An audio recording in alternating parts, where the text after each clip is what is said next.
നിയമസഭാ തിരഞ്ഞെടുപ്പ് പ്രചരണം ഊർജിതമാക്കി നാട്ടിക മണ്ഡലം NDA സ്ഥാനാർത്ഥി CC മുകുന്ദൻ. എട്ടുമന, അംബേദ്കർ നഗർ, ഉന്നതി അടക്കം വിവിധ കേന്ദ്രങ്ങളിൽ അദ്ദേഹം പര്യടനം നടത്തി.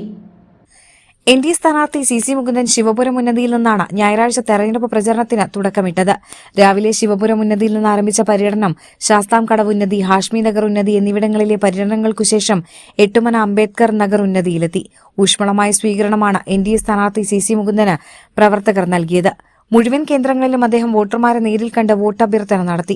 വൈകിട്ട് പണ്ടാരച്ചിറ ഉന്നതി, വിൻസെന്റ് പോൾ ഉന്നതി, ചിറക്കൽ, പെരുമ്പിളികുന്ന്, ലക്ഷം വീട് ഉന്നതി, ചാഴൂർ ഏരിയ തുടങ്ങിയ വിവിധ കേന്ദ്രങ്ങളിലും NDA സ്ഥാനാർത്ഥി CC മുകുന്ദൻ വോട്ടഭ്യർത്ഥനയുമായി വോട്ടർമാരെ സന്ദർശിച്ചു. തുടർന്ന് അദ്ദേഹം പരുത്തിക്കാട് ഉന്നതി, 3 സെന്റ് ഉന്നതി, മഹാത്മാ ഉന്നതി, തീണ്ടാട് ഉന്നതി എന്നിവിടങ്ങളിലും പര്യടനം നടത്തി. സർക്കാർ മാറ്റിയത് ഉന്നതിയാക്കി.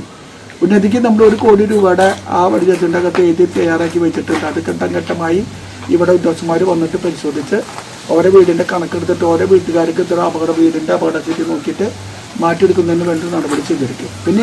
പിന്നെ ഒരു കാര്യം പറയേണ്ട, ഇതിൻ്റെ നമ്മുടെ ഈ തറയൊക്കെ ഉയർത്തണം, മണ്ണിട്ട് ഉയർത്തണം.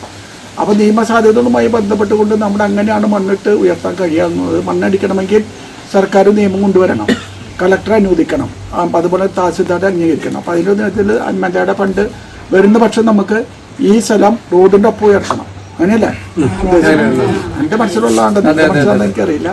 കുറച്ച് ഉയർത്തലല്ല, നമ്മുടെ മേഖലയിൽ നമ്മുടെ ഈ പറയുന്ന വീടിൻ്റെ ഒക്കെ തറ ഉയർത്തിക്കെട്ടി മണ്ണിട്ട് സമനിരപ്പാക്കി ഉയർത്തിയാലാണ് നമ്മുടെ വെള്ളത്തിൽ നിന്ന് നമുക്ക് രക്ഷ. പിന്നെ ഈ വെള്ളം കൃത്യമായി കടന്നു പോകുന്നതിന് വേണ്ടിയുള്ള നമ്മളൊരു പ്ലാൻ ചെയ്തിട്ടുണ്ട്.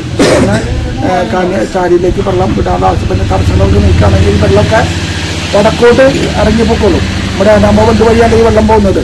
ആ വഴിയിലേക്ക് വെള്ളമൊക്കെ കേന്ദ്രീകരിച്ച് കളയാൻ തടസ്സം നീക്കാനുള്ള ആവശ്യമായ നടപടികൾ സ്വീകരിച്ചു വെച്ചിട്ടുണ്ട്. ഇപ്പോൾ ചേച്ചി പറയേണ്ടായി, അടുത്ത മാസം തൊട്ട് വെള്ളത്തിൽ കിടക്കേണ്ടി വരും എന്ന് പറഞ്ഞാൽ അത് കിടക്കാതെ തന്നെ പോകാതെ തന്നെ നമ്മൾ സംരക്ഷിക്കേണ്ട ആവശ്യമായ നടപടികൾ കളക്ടറുമായി സംസാരിച്ച് വെച്ചിട്ടുണ്ട്. അതൊന്നും കൂടി ചർച്ച ചെയ്ത് കളക്ടറോട് പറഞ്ഞാൽ അതിപ്പോൾ സർക്കാരിൻ്റെ ആവശ്യമൊന്നുമില്ല.